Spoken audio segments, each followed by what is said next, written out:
Professor, good evening, and thanks so much for your time. So just explain to us what exactly happened in the study on those women. Sure. Good evening, Yuveka. It's a pleasure to be here. So we know that when a patient who has HIV is taking treatment, antiretroviral treatment, it suppresses their virus. But should they stop taking treatment, even briefly, the virus comes back.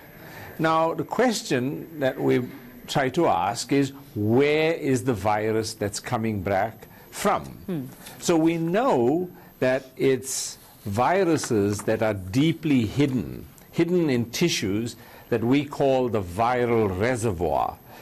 Now, the conventional thinking used to be that the viral reservoir gets its viruses when the infection first takes place and then continues to occur over many years.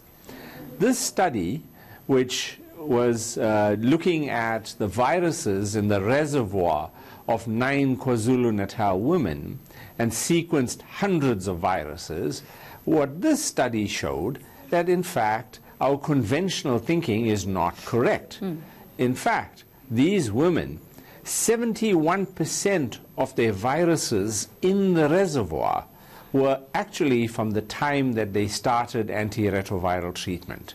So that means that when we are initiating antiretroviral treatment, if we can add something, if we can do something to prevent those viruses from going into the reservoir, we have a better chance of leading to a cure.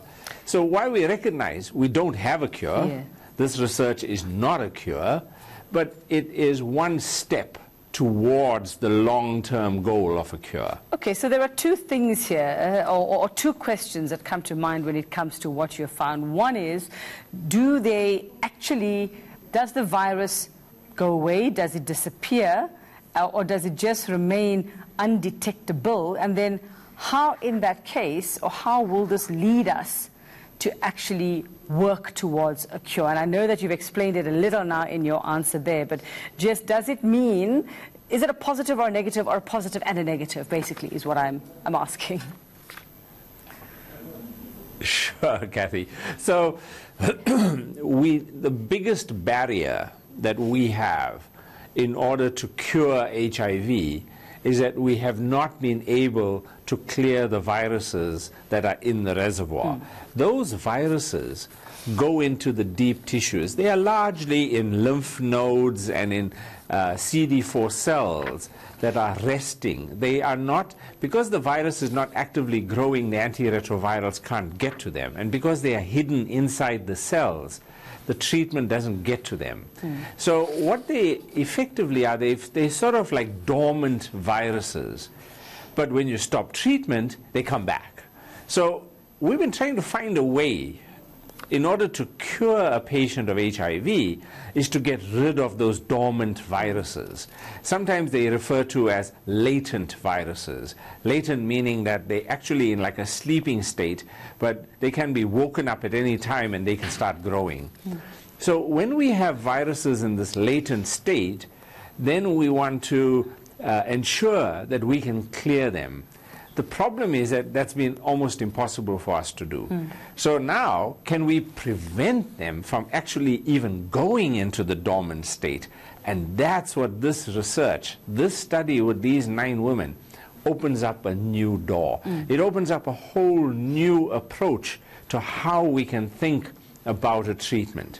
And we are now in the midst of thinking about all kinds of opportunities in order to tackle the virus at the time of treatment so that they don't go into this dormant state and go into this viral reservoir. So, Professor, I suppose one of the challenges there would be, how do you know where to find them or how to find them?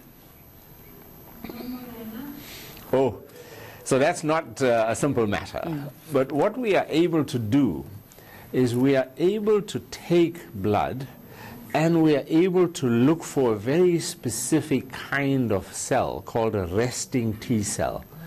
And in those resting T cells, we look for HIV. Now they are sleeping in there, so it's very hard to get them.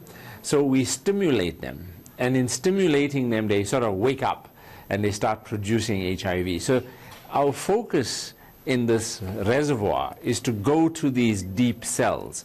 And we can't reach them, of course, they all are hidden away, but if we can sample a few of them from the blood, we are able to understand them in a great detail. Okay, thanks very much for that explanation, Prof. And I wish you all the luck. It doesn't sound like it's any easy task ahead, but at least, you know, it gives you somewhere to look and somewhere to work from. Thank you very much for your time there, Professor Salim Abdul Karim from Caprisa there.